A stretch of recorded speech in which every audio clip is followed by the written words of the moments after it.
예, 우리가 113페이지 보시면 율법 해석의 원리가 있는데요.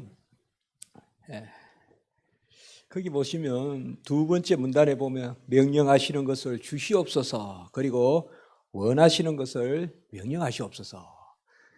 이게 가장 짧으면서도 가장 유명한 기도문입니다.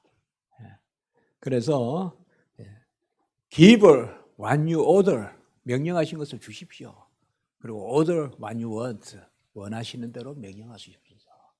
라틴어도 제가 적어놨는데 너무 유명했어요. 각주 15분에 보시면 다 quod iubes, iube quod vis. 그러니까 도치입니다. 도치. 원하는 대로 명령하시고 명령하시는 것은 주십시오. 이게 정치고 도치를 해놓은 것입니다. 강조하려고. 그래서 명령하신 것을 주시옵소서. 그리고 원하는 대로 명령하시옵소서. 여기에 다 들어있죠. 첫째로 일 안 하겠다는 게 아니죠. 하겠다는 거예요. 그런데 뭐예요? 주시면 하겠다는 거예요. 뭐든지 명령하라는 거예요. 그 대신에 달라는 거예요. 이게 어거스틴의 가장 유명하고 가장 짧고 가장 신학적인 기도예요. 이게. 그래서 명령하신 것을 주십시오. 그리고 원하는 대로 명령하십시오. 종을 사용해 주십시오. 종을 도구로 사용하십시오. 그러나 종은 할 수 없으니 주의 주신 능력으로 감당케 하시옵소서. 그겁니다. 율법이 이렇게 은혜의 법이라는 거, 우리에게 명령, 지시, 근고, 그것이 은혜 가운데 주어진다는 거. 그러니까 우리는 찌르는 것도 감사, 찔림이 없는 게 문제지. 찌르는 거, 가슴을 치는 거, 애통하는 자가 복이 있고 상한 심령이 복이 있고. 자, 율법은 첫째로 어떻게 해석하느냐? 율법을 주신 하나님을 바라보라. The giver, 율법을 주신 분, 율법 수여자의 뜻에 맞게 해석하라. 이게 칼빈의 이야기입니다. 두 번째는, 근데 최고의 율법 해석자는 누구냐? 그리스도라 그랬어요.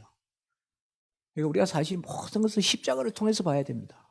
하늘을 봐도 십자가가 보여야 되고, 땅을 봐도 십자가가 보여야 되고, 어떤 나에 대한 명령을 하도 십자가가 보여야 돼요. 그래서 그리스도 안에서, 십자가 안에서 하나님의 뜻을 헤아리면서 말씀을 받아야 된다. 칼빈의 첫째, 율법 수여자의 뜻에 부합한 해석을 하라. 두 번째는 율법 해석이 뭔가 하면 영적인 해석을 하고 적극적인 해석을 해라. 살인하지 마라. 이 말은 살인 안 하면 되는 게 아니라 남을 살려주라, 먹여주라, 입혀주라. 그 다음에 간음하지 말라. 이 말은 그저 남의 집을 타넘었고 뭐 분열을 겁탈하고 그것만 안 하는 게 아니라, 칼빈은 뭐라고 이야기하는가 하면 이웃 가정에 먹을 것이 없어서 그 가정이 파탄할 지경에 이르렀다면 먹을 것을 주지 않는 것도 간음죄라 그랬어요. 그러니까 7계명은 가정을 지켜주는 계명이라는 거예요. 그러니까 넓게 해석하라는 겁니다. 우리 성도님들이, 제가 미국에 가니까요, 이제 라디오를 이렇게 들어보니까 뭐 잘 들리지도 않지만 매일 보면 미국에도 그 상담하는 그런 게 라디오 프로그램이 많은데요. 계속 상담의 결론이 뭔가 하면 이혼해도 살 수 있다라는 거로 계속 결론이 나요. 걱정하지 마세요. 혼자 독립할 수 있습니다. 그게 카운셀링인 거예요. 비성경적 카운셀링이구나.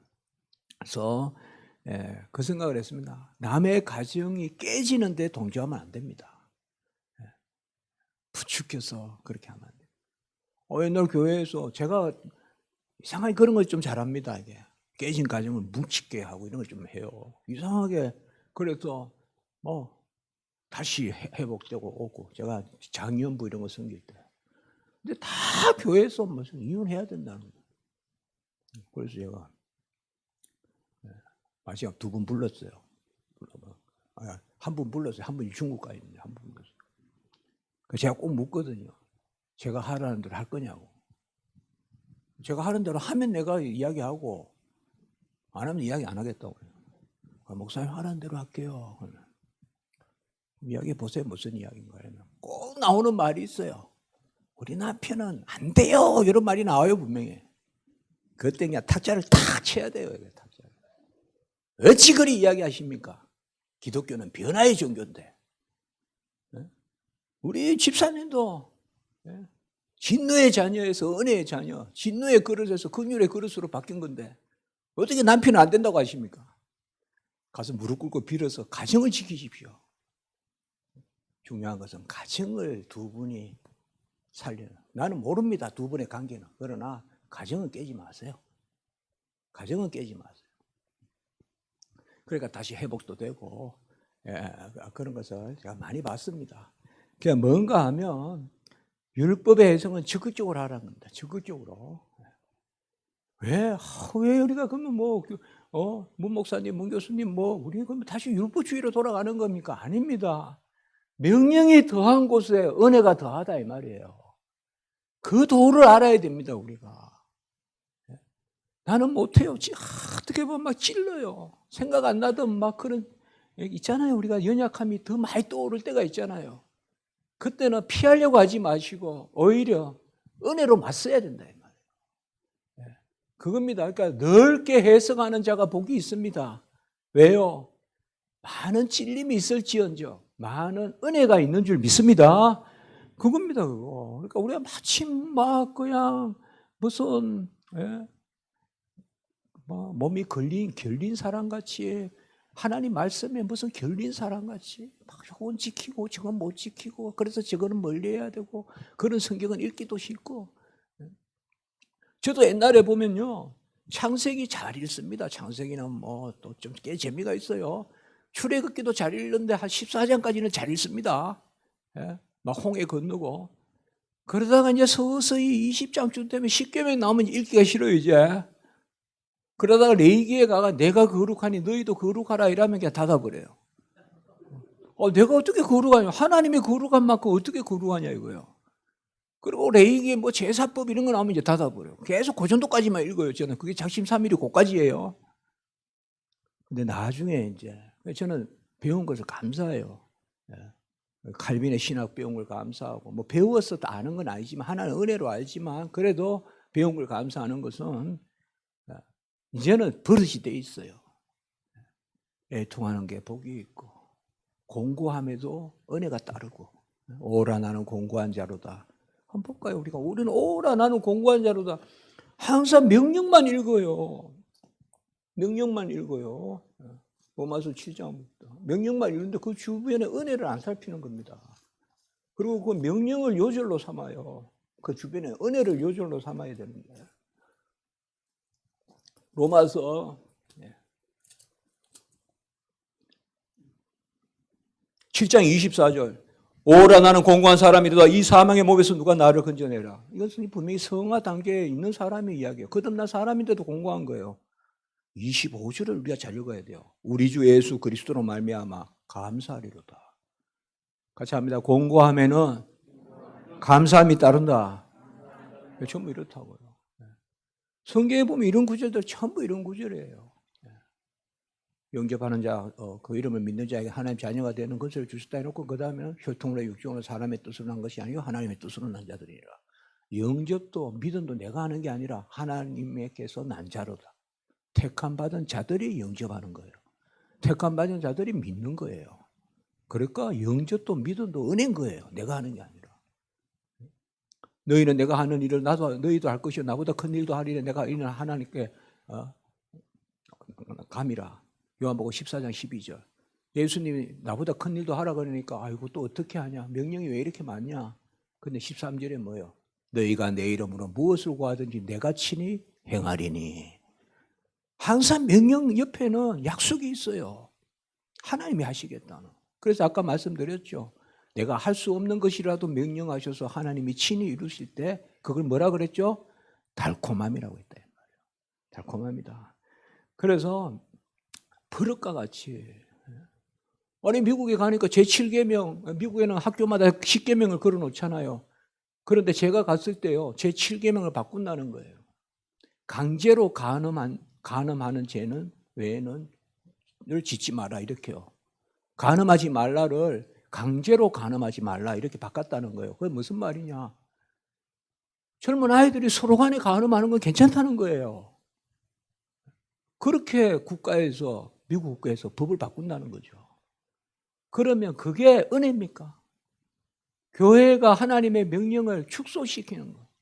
1.1핵이라도 경하게 여기는 자는 하늘의 나라에서도 경하게 여기겠다고 마태복음 5장에서 이야기했잖아요.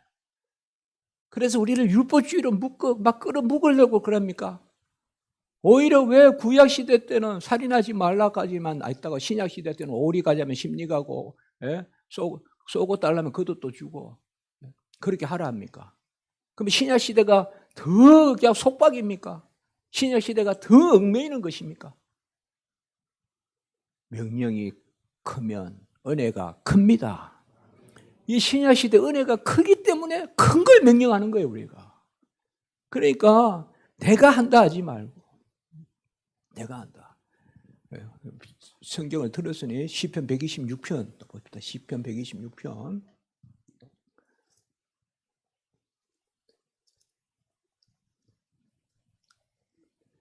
우리는 눈물을 흘리며 씨를 뿌리지 않은 기쁨으로 단을 거두고 울며 씨를 뿌리러 나간 자는 반드시 기쁨으로 곡식 단을 가지고 돌아오리라. 이거는 많이 암송합니다. 이걸 가지고 간혹은 고진감래 이렇게도 이야기합니다. 그러나 그게 아닙니다, 사실은. 열심히 진을 빼면 달콤한 게 온다. 고진감래가 아닙니다. 열심히 다 하면. 그게 주제는 아닙니다. 그 말이 틀리지는 않겠지만 이 시편의 주제는 바로 2절 보십시오. 여호와께서 그들을 위하여 큰 일을 행하셨다. 또 3절에 여호와께서 우리를 위하여 큰 일을 행하셨으니 우리는 기쁘다. 간혹 시편을 보면 다윗은 시편을 영혼의 해부라 그랬는데 칼빈은 시편을 영혼의 해부라 그랬는데 간혹 보면 기쁘다 그랬다가 금방 울고 막 이렇게 막 나오잖아요. 주제는 여기엔 그게 있는 거예요. 여호와께서 큰 일을 행하셨고 여호와께서 큰 일을 행하셔서 여호와께서 일하니 나는 능력 없어도 씨를 뿌린다 이 말이에요. 그래서 눈물로 씨를 뿌리는 거예요. 내 공로가 아닌데 나에게 교회를 맡기고 나에게 주일학교를 맡기고 나에게 직분을 맡기고 내가 할 수 있는 거 아무것도 없는데 그냥 여호와께서 큰 일을 행하셨다. 그들을 위하여 큰 일을 행하셨다. 우리를 위하여 큰 일을 행하셨다. 여호와께서 행하시니 울며 씨를 뿌리고 눈물로 씨를 뿌리고 이런 사람들이 야곱과 같은 사람들 축복받는 기술을 아는 사람들이라. 아까 어거스틴 같은 사람. 명령한 거 주십시오. 마음껏 명령하십시오. 이 정말 기도의 법을 아는 사람이에요. 기도의 법을 아는 사람이에요. 그 기도의 비밀을 아는 사람이에요. 야곱이 욕도 얻어먹지만 하나님 걸 얻는 법을 아는 거예요. 하나님 어떻게 얻는가. 그리고 세 번째는 뭔가 하면 제1사계명과 50계명을 조화롭게 해석하라. 이 말은 하나님 사랑의 계명, 이웃 사랑의 계명을 조화롭게 해석해라. 간혹은 학생들이 그렇게 물을 때가 있습니다. 효도하려 그러니까 하나님이 우시고 그런 말이 있잖아요. 여러분. 하나님의 예배하려 하니까 부모가 우네. 이래서 4계명과 5에서 10계명이 서로 상반된다는 거예요. 그러면 제 답은 뭘까요? 여호와가 살아계셔서 절대 그런 시츄에이션은 만들지 아니하신다네. 하나님은 살아계시기 때문에요. 절대 이 두 가지를 모순 상태에 두지 않습니다. 아멘. 그래서 성경은 살아계신 하나님의 말씀입니다. 그래서 나는 너무 교회를 열심히 다니려고 부모에게 효도했다. 불효했다. 그런 건 없습니다. 그런 건 없습니다. 부모 윤택하게 하십니다. 부모 기쁨을 회복시켜 주십니다. 오히려 부모 탓으로 고로반하면서 하나님 법 안 지키다가 부모에게도 불효하게 됩니다. 저도 그 생각을 했습니다. 저도 고시 공부 이제 1차 합격하고 우리 부모님이 이제 원래 됐는 줄 알고 그때 그랬습니다. 되는 줄 알고 평생 이제 제가 사법고시 되기를 원했으니까요. 그런데 그때는 그냥 뭐 제가 딱 생각을 했어요. 그냥 아버지 절도, 아버지 의절, 어머니 절도. 이 사실을 알면 어머니는 절도하시고 아버지는 그래 잘했다. 그러나 집에 오지 마라. 의절. 그때 막 앉으면 울어요, 앉으면. 그래서 이제 가평에 기도원에 있었고, 가방은 신림도 고시원에 던져놓고, 몸은 가평 기도원에 가서 봉사하고, 그렇게 한 1년을 지냈습니다. 어떻게 보면 부모 맞추려니 주의 종은 못 되겠고, 신학교 못 가겠고, 신학교 가려니까 부모가 울고, 제가 어떻게 보면 이 상황을 놓인 사람이에요, 가장 대표적으로. 근데 제가 그렇게 생각한 거예요.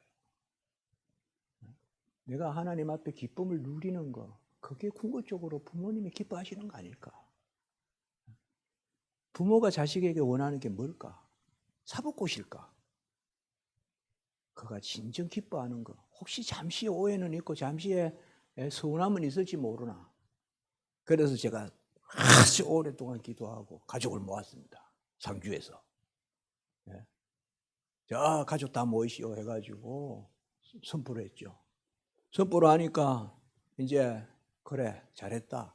이제 오지 마라. 그렇게 할 줄 알았거든요. 근데 우리 아버지 말씀이 너는 어릴 때부터 그럴 줄 알았어. 이렇게 말했어요. 너는 어릴 때부터 그런 게 있었다는 거예요. 아버지가. 오히려 이해한다는 친구는 떠나더라고요. 친구는 가평까지 찾아왔던 친구는 안 오더라고요. 그러나 이해 못할 것 같은 부모님은 결국 끌어안고, 우리 어머니는 유학 갔을 때 저 음식 싸주고 보내고 월요일 날 교회 새벽 예배 다녀오시고 갑자기 쓰러져 돌아가셨어요. 파티마 병원 가시다가. 대구 파티마 있잖아요. 거기 삐뽀삐뽀 가시다가 돌아가셨어요. 그래서 제가 이 생각을 합니다. 우리가 하나님의 말씀을 이성적으로 보면 안 됩니다. 그게 세 번째입니다. 1에서 4계명과 5에서 10계명을 살아계신 하나님이 조화롭게 하십니다. 이거를. 아멘. 그러니까 우리를 이거 가지고 뭐 그렇게 하세요, 그렇게 하세요, 그렇게 건면할 게 아니라 하나님의 뜻을 헤아리고 기도하며. 자, 신구약 이제 율법은 받고 신구약 좀 더 빨리 보겠습니다. 신약과 구약은 실체에 있어서 하나입니다. 125페이지에 아까 우리 여기가 율법을 썼었고 이제 신구약 썼었지 않습니까? 신구약은 실체는 하나입니다. 경륜은 다양합니다. 이 유명한 이야기입니다. 이거는 뭐 개혁 신학, 조지 신학 책에는 이 말 안 나오는 데가 없습니다. 다 나옵니다. 존 녹스도 나오고 바빙크도 나오고 하치도 나오고 다 나옵니다. 이게 실체는 같으나 경륜이 다양하다. 경륜은 뭘까요? 이 오이코노미아라고 하는데요, 집안의 질서입니다. 구약의 하나님의 질서와 신약의 하나님의 질서는 그 경륜은 다르나. 우리가 어릴 때는 어린아이답게 대하잖아요. 어른에게는 어른답게 대하고 그게 경륜이라고 합니다. 그러니까 신구약은 다양한데 경륜이 다양하지 실체는 하나다. 실체는 예수 그리스도다라고 이렇게 이야기합니다. 그래서 신약이든 구약이든 믿어서 구원에 이릅니다. 아브라함이 믿어서 구원에 이르고 또 하박국 2장 4절에 믿음으로 살리라. 그게 구약도 신약도. 그리고 구약도 신약도 다 언약의 은총으로 구원 얻습니다. 그게 히브리서 11장. 히브리서 11장은 믿음은 바라는 것에 실성에 보이지 않는 것에 증거인데 선진들이 이로써 증거를 얻었다. 히브리서 11장 그 믿음의 선진들 전부 다 구약 백성들입니다. 11장에. 그러니까 히브리서 11장의 주제는 뭔가 하면 10장까지 그리스도를 다루거든요. 히브리서서. 그리고 11장에 뭐냐 하면 구약 백성들입니다. 끝에 톱으로 켜는 거 이사야를 뜻하잖아요. 구약 백성도 예수 바라보고 믿었다는 거예요. 그게 히브리서예요. 히브리 사람들이 이스라엘 사람들이잖아요. 구약 백성들 모세 믿어서 구원 얻은 거 아니야. 아브라함 믿어서 구원 얻은 거 아니야. 아브라함도 모세도 이삭도 야곱도 라합도 나오지 않습니까? 전부 선지자들도 예수 믿어 구원에 이르렀다 이 말입니다. 그러니까 신약이든 구약이든 구원해 주는 예수 그리스도밖에 없으신 줄 믿습니다. 그게 신구약의 일치입니다. 이게 신구약의 일치다. 실체는 하나다. 언약의 은총은 그 의는 아직 예수가 오시지 않았지만 우리는 다 이룬 의를 전가받고 구약 뺐을 때는 오실 그리스도의 의를 비추어 전가받는다는 거예요. 그래도 구약이든 신약이든 구원의 의는 그리스도의 의밖에 없습니다. 아브라함 믿어서 구원에 이른 것이 아니다라는 것을 칼빈이 여기 이야기합니다. 그래서 126페이지에 보면 둘째 문단 둘째 줄에 보면 아브라함은 그리스도의 때를 볼 것을 즐거워하다 기뻐했다. 이렇게 이야기하지 않습니까? 아브라함이 그리스도 때를 즐거워하고 히브리서에는 뭐라고 했습니까? 모세가 애국 궁정의 모든 보화보다 그리스도로 인한 능욕당함을 즐거워했다. 모세도 그리스도로 인하여 능욕당함을 즐거워했다. 이런 것을 갈빈이 이야기하고 있습니다. 그래서 구약의 목적도 항상 그리스도와 영생이다. 예수 그리스도는 어제와 오늘이나 영원토록 동일하다라고 이렇게 이야기했습니다. 127페이지 마지막 부분에 보면 나는 너희 중에 행하여 너희 하나님이 되고 너희는 내 백성이 되리라. 자, 아까 제가요 언약에는 머리가 있고 머리에는 정가가 있고 그러면 언약을 체결한 목적이 뭘까요? 영생입니다. 영생은 영원히 안 죽는 게 아닙니다. 지옥 가도 안 죽습니다. 못 죽습니다. 영원 불멸입니다. 우리는. 인간은 영혼이 있어요. 악인도 있고 선인도 있고 죽어도. 그럼 영생은 뭘까요? 자녀됨입니다. 하나님의 자녀됨이 영생입니다. 영생은 굳이 하나 더 쓴다면 하나님의 완전한 자녀됨. 이게 영생입니다. 언약을 체결한 목적은 바로 자녀 삼으시려고 언약을 체결한 겁니다. 최초로 아담과 하와는 아직 자녀됨이 없습니다. 피조물의 영장권은 가졌어요. 생육하고 번성하고 충만하고 다스리고 지키고 영장권은 가졌어요. 그것만 해도 세상의 탑이에요. 그렇지만은 아직 자녀됨은 얻지 못했어요. 자녀됨을 주시려고 언약을 맺은 거예요. 그런데 언약에서 실패했기 때문에 자녀됨을 얻지 못해요. 이제 자녀됨을 얻으려면 자기 스스로는 안 돼요. 예수 그리스도를 믿어야 자녀됨을 얻어요. 그게 영생입니다. 그래서 앞으로 영생이다 이라면 자녀됨이다. 여기에 구약 때는 자녀됨이란 말이 주로 백성됨으로 나타납니다. 백성됨. 그래서 거기 보십시오. 나는 너희 중에 행하고 너희의 하나님이 되고 너희는 내 백성이 되리니. 이게 내 백성이 되리니. 그래서 이런 게 다 영생의 의미입니다. 구약의 백성됨은 영생이고 이 영생의 실체가 바로 자녀됨입니다. 이제 우리 신약시대 때는 뭐예요? 자녀됨이 나오죠. 그래서 산상복음에 보면 주제가 뭔가 하면 하나님은 아버지시요 우리는 자녀이다는 것이 마태복음 5장에서 7장의 주제입니다. 사실 산상복음의 주제는 하나님의 아버지이신. 너희는 이렇게 기도하라. 하늘에 계신 우리 뭐라고 했죠? 아버지요. 구약 때는 하나님을 아버지라고 기도하지 않았습니다. 한두 군데 있긴 해요. 그러나 신약시대 때는 이제 실체적 기도를 하는 거예요. 그래서 아들과 함께 자녀되고 상속자 되고 로마서 8장 17절. 그러니까 아들의 이름으로 기도하고. 그게 신약시대입니다. 공중의 새를 보라. 심지도 들이지도 거두지도 않고 심지도 거두지도 들이지도 않고 들의 백합을 보라. 길쌈도 수고도 아니하거든. 새도 먹이고 들도 입히거나 풀도 입히거나 하물며 너희일까 보냐. 하물며 너희 자녀일까 보냐. 육신의 부모도 좋은 것으로 줄 줄 알거든. 누가 떡을 달라면 돌을 주고 누가 정가를 달라 누가 생선을 달라면 정가를 주겠냐. 육신의 부모라도 좋은 것으로 줄 줄 알거든. 하물며 하늘에 계신 너희 같이 합니다. 아버지일까 보냐. 너희는 구하라 찾으라 두드리라. 아버지께. 그게 전부 아버지입니다. 아버지. 그걸 산상복음을 미리 알려주신 거예요. 주님께서. 그리고 보혜사 성령, 오순절 성령으로 영을 받으면 그 영은 다 자녀의 영이라고요. 로마서 8장 15절, 갈라디아 4장 6절 하나님을 아빠 아버지로 부르는 자녀의 영. 그래서 지금 구약 백성이든 신약 백성이든 사실상 언약의 목적은 영생입니다. 그래서 우리가 이렇게 한번 기억하시면 좋겠습니다. 같이 합니다. 언약머리 전가 영생. 그래서 이거를 우리가 대표의 원리라고 합니다. 대표의 원리. 대표의 원리예요. 그러니까 첫 언약의 머리는 아담입니다. 아담이 죄를 지어서 죄가 전가되었어요. 그래서 전가된 죄, 원죄. 원죄라면 내자로 전가된 죄 혹은 타고난 죄 이렇게 하면 되거든요. 그래서 모든 인류가 죄 가운데 이제 둘째 아담 혹은 마지막 아담이라고 성경에서 말하는 예수 그리스도는 머리로서 언약의 머리로서 우리 골로새서 나오지 않습니까? 교회의 머리 또 에베소서 머리 계속 고린도서 계속 머리 나오지 않습니까? 그게 언약의 머리란 뜻이에요. 그가 예수 그리스도가 언약의 머리로서 다 의를 이루셨기 때문에 그의 의를 전가해 주셔서 우리가 이제 영생을 누리죠. 그래서 대표의 원리입니다. 이게 신약이든 구약이든 다르지 않습니다. 그래서 128페이지에 보면 셋째 문단, 우리의 삶은 구약이든 신약이든 본향의 삶을 바라보고 간다. 이 지상이 끝나는 삶이 아닙니다. 우리가 지상에서 모든 결산을 받는 게 아닙니다. 어떻게 보면 마지막까지 억울하다가 죽을 것입니다. 그래야 천국의 상급이 큽니다. 이 땅에서 하나님이 다 신원을 회복시켜 주시지 않습니다.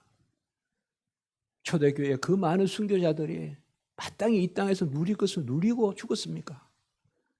본향을 바라는 삶을 사는 줄 믿습니다. 그걸 이야기하고 있습니다. 구약이든 신약이든. 그리고 129페이지에는 신구약은 이러한 일치점이 있으나 경륜에 있어서 다양하다. 이 말은 세 줄 밑에 구약에는 좀 더 아직 아동기적 경륜이에요. 아직 어린아이 취급하는 거예요. 구약 때는. 그래서 낮은 수준의 훈련 방식. 그래서 네 줄 밑에 초등 학문의 수준. 그러나 신약 시대 때는 뭐예요? 이제 130페이지에 보시면 셋째 문단에 새로운 영을 내려주셔서 이제는 자녀로서 살게 하십니다. 새로운 영, 이게 보혜사 성령, 예수 그리스도의 영. 보혜사 성령은 뭐예요? 예수 그리스도께서 다 이루신 것을 우리 거 삼아 주시는 영입니다. 다 이루신 것을 우리 거 삼아 주시는. 제가 아까 다 이룬 일은 오늘 몇 번 이야기했죠? 강조했죠. 요한복음 19장 30절. 요새 이단 많잖아요. 다 이루었다는 이것만 아멘하면 이단 없습니다. 이단들의 공통점은요, 다 그리스도를 이야기해요. 비스무리해요. 다 미혹이에요, 미혹. 불법이자 미혹인데 다 비슷비슷해요. 그게 현혹돼요. 어떤 사람이 현혹될까요? 모자란다고 생각해요. 그리스도의 의가. 그런데 그리스도께서 다 이루셨다 이 말이에요. 다 이루신 그리스도의 의를 우리 것 삼아 주시는 신약 시대의 영, 그걸 우리가 보혜사 성령이라고 한다 이 말이에요. 우리는 그 보혜사 성령을 받았다 이 말이에요. 보혜사 성령이 임하면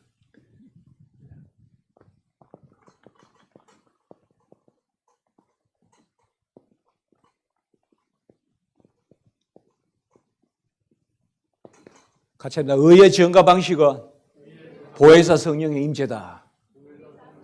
보혜사 성령이 임하면 그리스도의 의가 내 것이 된다 이 말이에요. 근데 지원가란 말을 썼다.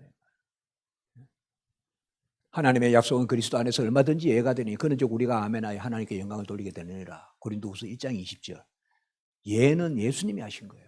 순종은 우리는 아멘의 순종이에요. 그런 즉 우리가 아멘하여 그러면 그의 의가 내 것이 되는 거예요. 그의 의가 내 것이 되는 거예요. 그 영이 바로 보혜사 성령이에요. 그 보혜사 성령이 임하면 그리스도가 내 안에 살아요. 그게 바로 성령의 임재예요. 그 성령의 충만은 뭘까요? 한번 같이 해볼까요? 그리스도 내 안에 사심이 성령의 임재, 그리스도 내 안에 마음껏 사심이 성령 충만. 성령 충만은 이렇게 물을 마시듯이 또 마시는 게 아닙니다. 성령은 인격입니다. 인격, 절대적, 단회적, 인격적으로 임재합니다. 절대적으로 임재합니다. 어떤 상대적으로 임재하지 않습니다. 우리가 세모라고 세모로 오시고 네모라고 네모로 오시고 상대적으로 안 옵니다. 성령은 동일하십니다. 절대적으로 오십니다. 그리고 인격적으로 오십니다. 인격은, 문병호의 인격은 여기 하나밖에 없잖아요. 제가 집에도 있고 여기도 있는 거 아니잖아요. 성령은 그분이 오십니다. 그분이 일부가 없으시겠어요? 문병호가 여기 와가지고 입만 가지고 여기 보내가지고 지금 설교하겠습니까? 이렇게 문병은 자신이 와야 되냐. 강의는 인격이 하는 거잖아요. 제 자신이 하는 거잖아요. 성령도 임하면 임한 거고 안 임하면 안 임한 거지. 성령이 30%만 오고 50%만 오고 이런 게 아닙니다. 그리고 단회적입니다. 단번에 임하십니다. 한번 임하면 떠나지 아니하십니다. 그래서 단회적 절대적 인격적 임재입니다. 그게 성령 임재입니다. 아멘. 성령 임재입니다. 그럼 성령 충만은 뭘까요? 성령이 임하였으면 그 성령이 임함을 갈라디아 2장 20절은 그리스도 내 안에 사시. 이제 내가 사는 것이 아니라 내 안에 그리스도가 사신다. 그 그리스도가 마음껏 사시게 하는 것이 성령 충만이에요. 그럼 성령 충만은 뭘까요? 말씀, 기도, 회개. 이게 우리 개혁신학이에요. 이게 개혁신학. 개혁신학은 성령 충만이 말씀 충만, 기도 충만. 그런 말 우리가 많이 듣습니다. 선배님들. 맞아요. 그게 우리 개혁신학이에요. 또 성령을 받는 게 아니라 내 안에 예수님이 계신데 매일 죄 지으면 예수님이 마음껏 사시겠어요, 내 안에서. 내 안에 예수님이 계신데 비틀비틀거리면 되겠어요, 술을 먹고. 예수님이. 그러니까 내 안에 마음껏 사신다. 그게 바로 성령 충만이다. 우리는 말씀, 회개, 기도, 경건, 예배 이렇게 성령 충만이에요. 성령 충만이 따로 있는 게 아니라. 그래서 이제 그 신약 시대에는 거기 보시면 131페이지 셋째 줄에 청년에 대한 치료법은 노년에 대한 치료법이 다르듯이 우리가 이렇게 이야기합니다. 구약은 아동기적 경륜, 신약은 성령기적 경륜 혹은 장년기적 경륜. 이제는 우리가 딱딱한 것을 먹는 시대. 그게 뭐예요? 누리는 시대. 그게 뭐예요? 다 이루신 의를 우리 것으로 삼아주셔서. 그래서 무엇이든 명령하소서 그리고 주시옵소서 뭐 이렇게 기도하고요. 이제는 내가 사는 것이 아니라 내 안에 그리스도가 사신다. 이렇게 이야기하고 있습니다. 그리고 복음과 율법에 대해서는 이제는 신구약 했고요. 신구약은 딱 결론적으로 실체는 하나이나 경륜이 다양하다. 이게 기독교 강요에 나오고요. 똑같은 말이 어디에도 나오는가 하면 웨스트민스터 신앙 고백서에도 나옵니다. 그대로 칼빈의 기독교 강요는 인용한 겁니다. 그게. 신구약은 실체에 있어서 동일하나 경륜이 다양하다. 경륜은 구약에는 좀 더 어린애 취급하는 경륜이고 신약 시대 때는 이제 어른 취급해 준다 이 말이에요. 어른 취급이라니까 우리 차질에 뛰어난 게 아니라 은혜가 뛰어난 줄 믿습니다. 은혜가 이기네, 은혜가 이기네, 은혜 위에 은혜로라. 우리가 독생자의 영광을 보니 은혜 위에 은혜로라. 아까 요한복음 1장 16절 말씀드렸듯이 그것이 신약 시대입니다. 복음은 132페이지에 복음이라면 우리가 주로 예수님이 나를 십자가에 죽으셨네. 그것만 복음 이렇게 하면 아니고요. 예수님 자신도 복음이고 예수님의 가르침도 복음이고 예수님의 하신 일도 복음입니다. 그러니까 복음이라는 것은 아까 제가 이렇게 다 했죠. 율법의 명령과 약속이 있는데 그 약속을 성취하신 그리스도 그 소식이 복음이다. 복된 소식이. 그래서 그리스도에 관한 소식, 그리스도가 행한 이야기, 그러면 그리스도의 가르치심 전부 복음입니다. 간혹은 예수님이 했다는 거 그것만 복음입니다. 하나님의 행위 가운데 계신다. 칼바르트입니다. 칼바르트예요. 어떤 실존적으로 부딪히는 것만 복음이다. 그게 아닙니다. 가르치는 것도 복음이고 사실 예수 자신이 복음입니다. 아멘. 예수가 길이요 진리요 생명이다라고 했잖아요. 이다 비동사. 그게 복음입니다. 예수는 생명입니다. 목적입니다. 그리고 길이요 진리입니다. 방법입니다. 방법도 되고 목적도 되고 수단도 되고 결과도 되고 그게 예수입니다. 그래서 주와 함께 죽고 주와 함께 살고 이제 내가 사는 것이 그리스도시니 죽는 것도 유익함이라. 그게 바로 복음입니다. 복음. 복음은 전체 예수에 관한 모든 것이 복음입니다. 복음입니다. 그 클라이막스가 십자가입니다. 십자가가 밝히 보이거늘 누가 너희를 깨드냐. 갈라디아 3장 1절. 그리스도 복음 외에 다른 복음은 없나니. 갈라디아 1장 6절. 그 갈라디아서가 그렇게 흘러가는 겁니다. 십자가의 복음. 그게 복음의 클라이막스. 왜? 십자가는 단지 그 순간 죽은 십자가가 아니라 평생을 준비해서 죽은 십자가이기 때문에. 예수님이 어제까지 죄를 짓다가 오늘 십자가에 달리신 게 아니라 허먹고 저먹고 어린 양과 같이 잉태 때부터 무죄하시고 원죄가 없으시고 그래서 평생 무엄하시고 죄가 없으시고 그 무죄한 피, 가룟 유다도 무죄한 피라 그랬잖아요. 그 예수께서 자기 자신을 주신 그게 십자가니까요. 그게 십자가의 복음이니까. 제가 아까도 말씀드렸듯이 모든 것에 십자가가 보여야 됩니다. 그럼 내 마음에 평화가 있습니다. 이 봄날 꽃에서도 십자가가 보여야 됩니다. 우리가 꽃이 아름답고 우리가 꽃이 즐거워하고 저는 유학에서 한국에 오니까 너무 아름다운 거예요. 너무 아름다운 거예요, 제가. 저 시카고 저 미시간주에서도 공부해봤고 저 스코틀랜드 살았잖아요.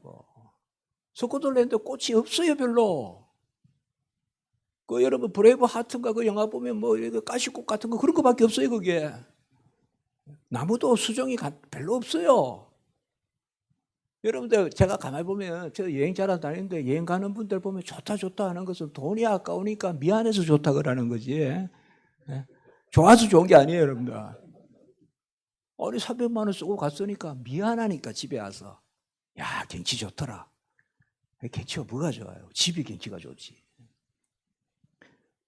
아니 구미보다 경치 좋은 데 없어요, 제가 봤을 때. 우리 아까 우리 칼빈 하우스에 우리 좌장 되시는 우리 신주수 목사님 계신 이평주항 거기 가보면요. 예? 동진강입니까? 만경강입니까? 그 강하고 또 저기 예? 정읍천인가 그게 같이 합류하는데요. 저 속으로 야 이건 제네바보다 더 아름답다. 한국이 최고 아름답습니다. 한국이 진짜 아름다워요.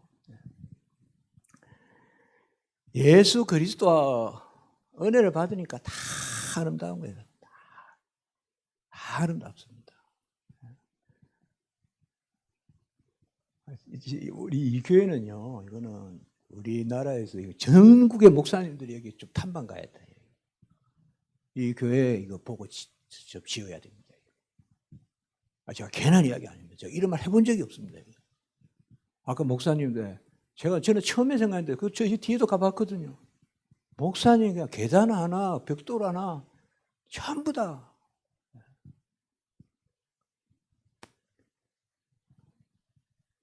벽돌 하나에도 십자가입니다. 제가 아주 어려울 때가 있었습니다. 힘들 때가 있었어요. 힘들면 하늘을 보잖아요. 십자가 있는. 힘들면 땅을 보잖아요. 십자가 있는. 평화가 넘치는 거예요. 주 십자가. 나의 살 길. 생명의 길. 같이 합니다. 십자가의 지성소. 십자가가 지성소예요. 거기에 예수님의 상한 몸이 휘장이에요. 그의 몸이 휘장이라. 몸을 잘라서 휘장을 잘라주신 거예요. 그래서 제가 요한복음을 다 강의했는데 그게 제목이 새벽 예배 때요. 십자가의 지성소였어요. 요한복음 강해를 새벽 예배 때 했는데 그 제목이 십자가의 지성소. 자, 132페이지요. 율법과 복음을 구별하는 것은 바람직하나 양자를 분리하는 것은 합당하지 않아요. 이거 분리하면 세대주의입니다. 복음은 모든 믿는 자에게 구원을 주시는 하나님의 능력이 되지만 율법과 선지자들의 증거를 받은 거예요. 복음은 율법과 선지자들의 증거를 받은 것이고 복음은 율법을 폐지하는 것이 아니라 그림자의 몸을 부여하는 것, 실체를 드러내는 것, 바라는 것들의 실상. 133페이지 첫째 줄 율법에는 복음의 약속이 포함되어 있다. 세 줄 밑에 그리스도의 인격과 사역에 관한 복된 소식. 그냥 그리스도예요. 오직 그리스도. 예수. 아멘. 예수. 예수 쳤다 불신죠. 우리 최건도 목사님 있지만 너무 머리 쓰는 신앙생활 할 필요 없다 이 말이에요. 요새 한국 교회가 다시 예수 첨단 불신주욕을 다시 회복해야 돼요. 제가 신학교 다닐 때 이제는 삶이다 그랬어요. 맞아요. 이제는 삶이다. 너무 우리가 예수 천당 불신주의만 해서는 안 된다. 삶이 따라야 된다.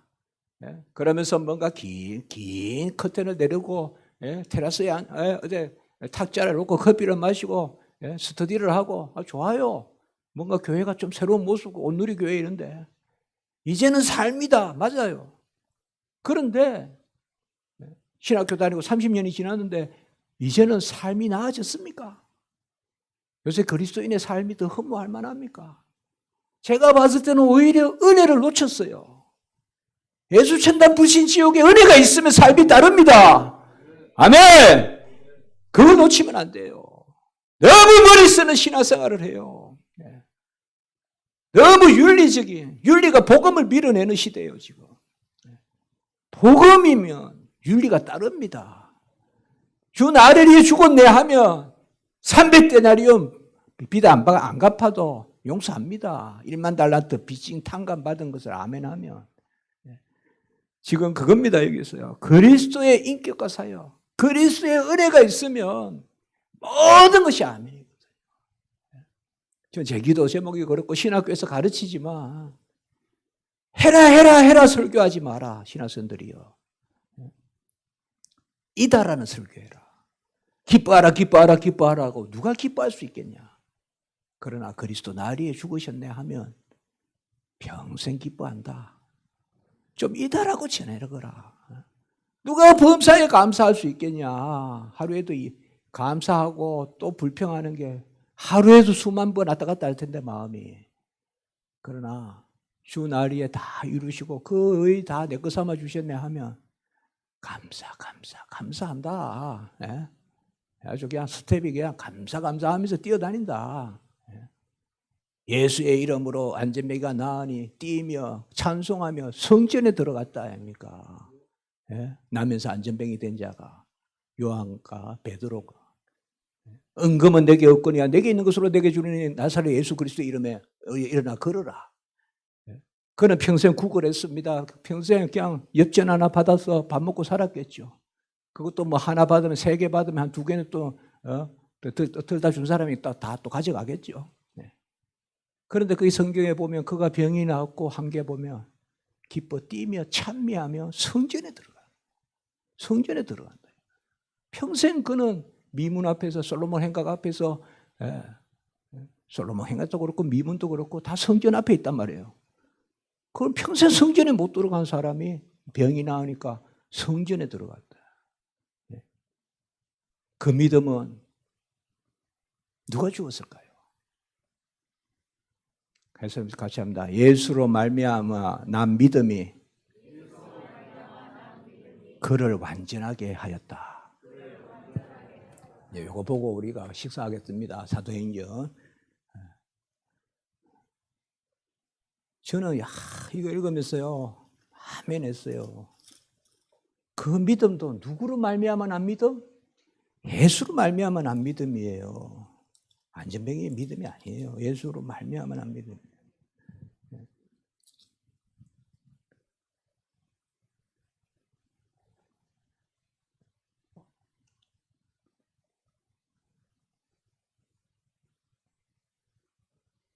16절 사도행전 3장 16절 그 이름을 믿음으로 그 이름이 너희가 보고 아는 이 사람을 성하게 하였나니. 이제 베드로 요한 이야기예요. 같이 합니다. 예수로 말미암아 난 믿음이 너희 모든 사람 앞에서 이같이 완전히 낫게 하였느니라. 여기 완전히 낫게는 뭘까요? 영육간의 치유예요. 병만 나은 게 아니라 예배 드리러 올라간 거예요. 예배 드리러 올라갔다고요. 8절 보세요. 3장 8절에 뛰어서서 걸으며 그들과 함께 성전으로 들어가면서 한 번도 성전에 못 들어가 본 사람이 이 사람은 나면서부터 성전으로 들어가면서 걷기도 하고 뛰기도 하고 하나님을 같이 합니다. 찬송하니 모든 백성이 걷는 것과 하나님을 찬송하니 걷는 것은 육적 치유, 찬송은 영적 치유. 예수로 말미암아 난 믿음이 그를 완전히 낫게 하였느니라. 예수의 복음이 우리를 완전히 낫게 할 줄 믿습니다. 영육간에 완전히 낫게 하시고 영육간에 채워주실 줄 믿습니다. 예. 점심을 드시면 제가 강의를 다니보면 주로 점심은 집에 가라는 건 줄 알고 집으로 가세요. 예. 그러면 다시 저를 볼 생각하지 마세요, 여러분들. 점심을 드시면 꼭 오셔야 됩니다. 혼자 오시면 안 되고 데려오셔야 돼요. 전화를 해서. 예. 같이 오후에 보잖아요. 오전에 은혜를 받아가지고 지금 넘친다. 빨리 와라, 오후에. 죄송합니다. 예. 식사 잘 하시고요. 맛있게 하시고요. 또 오후 2시에 또 뵙겠습니다.